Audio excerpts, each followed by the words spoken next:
Welcome back to Richo and Jones. Yeah, thanks for being with us tonight. We thought we'd change tack tonight.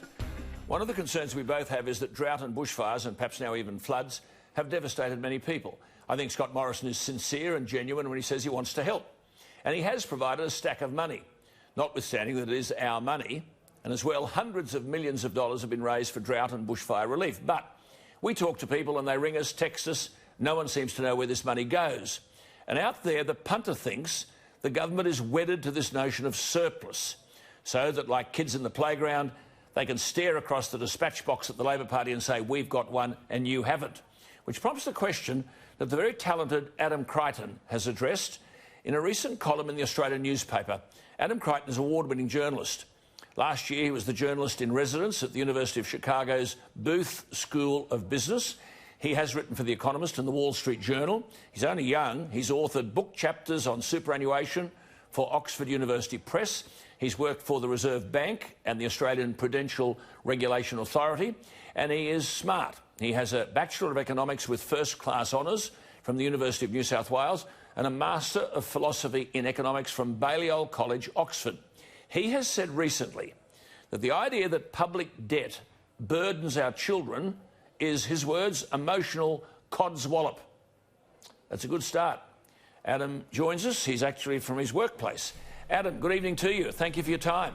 Thank you, Alan. Thanks for having me. Well, in all of this, they always quote Adam Smith, and you've made reference to this, haven't you, from way back, Adam Smith in the 18th century. What is prudence in the conduct of every private family can scarce be folly in that of a great kingdom. Shorthand for saying a household can't spend more than it earns. Why should a government be able to do that? What do you say to that argument?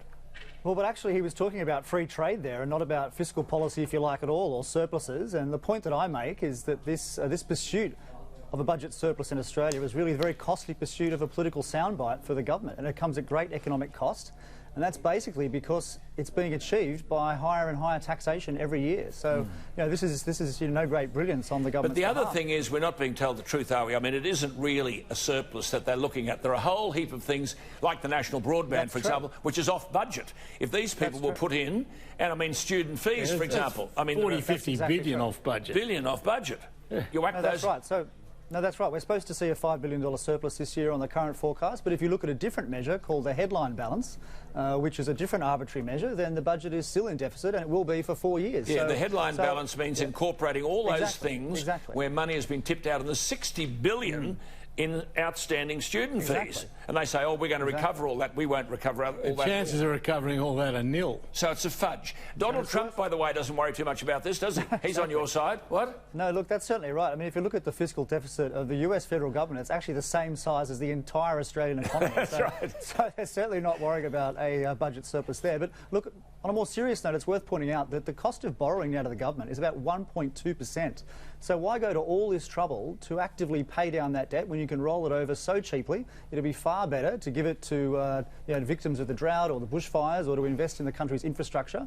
I mean, it's extraordinary that it takes so long to catch a train from Sydney to Wollongong, just on a personal level. I mean, if you're in any other advanced country, it would be much, much faster than about 2 hours, I assure you. Yeah. Well, let's just keep a couple of things simple. You've raised a lot of points there. I mean, I know in that article you wrote, you said after the war, the government involved itself in very extensive borrowings. Now, here we are with bushfire in particular, not so much with drought. Money has never been cheaper for government. Surely it would be a massive economic boost to the economy if we went hammer and tongs and threw all the resources at rebuilding those communities that have been destroyed. We're too slow off the mark, aren't we? Look, I think that's completely right. You mentioned the war there, and it's worth pointing out that most countries had enormous debts after the war, but they never paid it back. They grew their economies quickly, and so the debt shrank. And that's what we should be trying to do now. We should be trying to invest in the country to grow the economy faster, so we don't have to worry about actually paying down the debt and basically taxing ourselves to smithereens. Look at those pictures. See, look at those pictures, Graham. See, we could be out there rebuilding all of that. That's tradesmen, build houses. Every time you build a house, there's a washing machine, a dining room table, the carpets and curtains, the whole kit and caboodle. It keeps the whole town going. Yeah. Then we've just had, Adam, torrential rain everywhere. We can't build a dam because of the frog somewhere. So dams can be built. Do we need, for example, a very fast train? I mean, we need hospitals, we need schools. Well, probably not between Sydney and Melbourne. We just don't have the population density. But certainly between our regional centres and our major state capitals, I think certainly we do. And it's a great frustration that we don't see more action there. I mean, the population in Australia is growing very, very quickly. And actually, might I add, it's very frustrating to hear the government constantly say, how resilient the economy is, when actually it's only because of population growth. If you strip out the extra people, we've been going backwards or standing still now for quite a few years. Now, you make the very valid point, which would be uncomfortable for my colleague here, but Gough Whitlam ran surpluses, Menzies ran deficits. Who was the ex-superior economic manager? Oh, Whitlam, clearly. Whitlam, clearly. Whitlam, clearly. Oh, come on. That's a great point. Put him on. It's true. We've probably had 120 years of, Commonwealth budgets, and the vast bulk of them have been deficits. So, I mean, there's probably been 10 or 12 surpluses at most, and as you point out, about a quarter of those were because of Gough Whitlam. Absolutely. So it's hardly a measure of good governance. So I think it'd be better for the federal government, basically to run some small deficits and to pay for tax reform, or to pay to fix the industrial relations system, or to boost the nation's infrastructure. Yeah. Something that will actually help us. But see, one of the troubles whenever we talk about tax reform, if you're going to make tax reform work, you've got to do something about the higher rates. And that's never politically possible. Governments never have the courage to do that. Well, I have a solution for that, and I've written a column about this. And the solution for the higher rate is you impose a really high rate on very, very high incomes. So maybe even they'd affect you two gentlemen, but I think it's great political cover for basically for slashing income tax on everyone else. That's how you do it. I think that's what Mr. Bloomberg is saying, as he expects to get the Democratic nomination in America. Just on that basis, by the way, Sanders has, I think, won New Hampshire. It's interesting as to whether Joe Biden and Elizabeth Warren fall out, how they got a vote in it all. But just coming back to that point, Japan has always run deficits, haven't they? The economy, right. That's right. I mean, people constantly lambast Japan, but actually it's a strong economy. It's got a shrinking population, but the economy is still growing. So they're getting richer while we're getting poorer. And sure, they've run basically budget deficits every single year. They have a mountain of public debt, but their borrowing costs are extremely low. And I think that's a central point. Certainly in the 70s and 80s, governments did have to worry about the cost of borrowing, but they certainly haven't had to for a number of years, and it seems like it will stay that way for some time. And I mean, the Australian government's debt's probably 20% of GDP. In Japan, it's more like 200% of GDP. Yes. Why wouldn't we renegotiate all our debt at the very, very cheap price that's available for money? And we could go beyond that, borrow a whole stack of money and start a massive infrastructure spend, which is what I think some people call productive debt. That infrastructure actually galvanises the economy. We should be seeing this everywhere, shouldn't it? That runs against Liberal Party history. Eh? Right? It runs against Liberal Party history. Well, not Robert Menzies' history. Maybe recently, yes. Yeah. Yeah, we're too timid. We're too timid. There is one negative, isn't there, Adam, when it comes to debt, really, which we have to talk about, and I'd be interested in your view, household debt. Oh, well, that's right. All this focus on this surplus basically obscures the fact that our households are the most indebted pretty much in the world, and that is a far, far bigger problem, because unlike the government, households can't print money and basically pay back their debts that way. They just go broke, and that's a real problem. And the bigger problem, of course, with household debt is the vast bulk of it is spent on housing, which is not particularly productive. So there are serious flaws in our economy whereby we're not investing in business. Like, if you look at the share of bank lending over time, the share going to business has basically gone from about 3/4 to something like a third kind of in the past 20 years, and all the remainder basically goes into housing. It's very disappointing. What do you make of, therefore, to take a global view of this?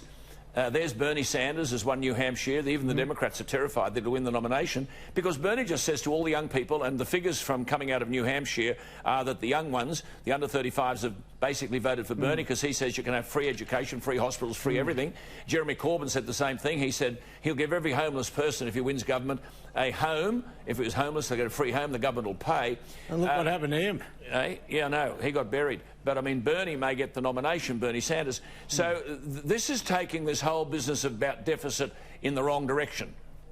Yeah, look, what I'd say to that is I think young people around the world are losing faith in what they see as capitalism, because they've been priced out of the housing market. So they don't see the system that's actually rewarding them.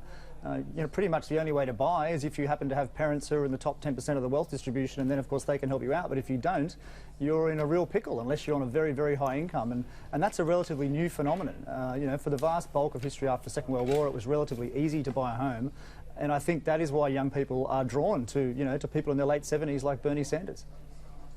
You see, with this business about governments, they talk all the time and you hear them down there, but governments don't create wealth, do they? Their job is to create an environment in which we can grow a strong economy and everyone can make a quid and keep a quid. And yet the red tape and the government regulation, which is stopping. I mean, you've got this place, Tathra, on the far south coast, 2 years ago burnt out, 69 homes destroyed. There's hardly any building of programs there because government's regulation and red tape has overtaken them. No, look, that is certainly true. Actually, the IPA has done some very good work on this, showing that the level of regulation in Australia, both at federal and state level, is actually at a record high. It fell a little bit under the Abbott government. 176 billion, the IPA say? Yes, there you go, there you go. 176 billion, the cost of red tape and regulation. Well, no, it's throttled businesses. I can recall, though, Adam, Josh Frydenberg being made Treasurer and talking about how he was going to eliminate all this red tape. But no, every government promises it. Why is it that no government can ever deliver it? Well, the problem is once you create a regulation, you create a vested interest to keep that regulation. And it's very, very hard to unwind it. There is a beneficiary. Just come right back to the first premise, Adam. Come back to the first premise. The bushfires, to just take that as one example, have been an absolute tragedy to so many people. But isn't it true that we could turn that adversity into very, very significant economic advantage? Yeah, look, I think that's true. I think the Prime Minister could have used the bushfires to completely change the debate in Australia. Firstly on the need for more infrastructure, and I think secondly also on the need for for a big change in our energy mix towards nuclear power, I would say. But sadly that hasn't happened, and indeed politically for the government the bushfires have been a disaster, but they don't seem to have a direction. Well, for the final word from you then, you've done very well, but the final word on the dedication and the obsession with surplus.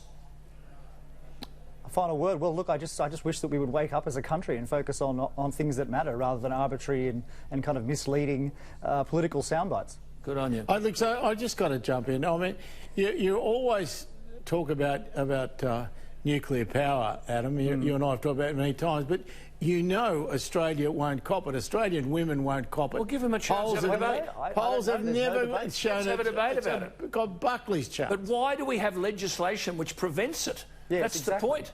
There is legislation which prevents any consideration of nuclear power. Let's have a debate. I think the country's mature enough. If it's properly explained and you prosper the argument and promote it, I just think Australians will understand it. I reckon I don't mind having the debate. We should always have debates. Right. But Australian women will not allow you to do it. No, have the guts. Have the guts. I don't know where you get that from, but anyway. No, gee, having the guts to fight Australian women, mate. No, I don't have them. No, no. I plead cowardice. No, but if we want to grow the economy, we need cheap energy, and that's a source of cheap energy. They want clean energy. That's clean energy. The Greens should be on side with nuclear energy. It's a debate for another day. Adam, great to talk to you. Thank you for your time. There's the man talking a lot of sense, bright young fella. Brilliant. Yeah.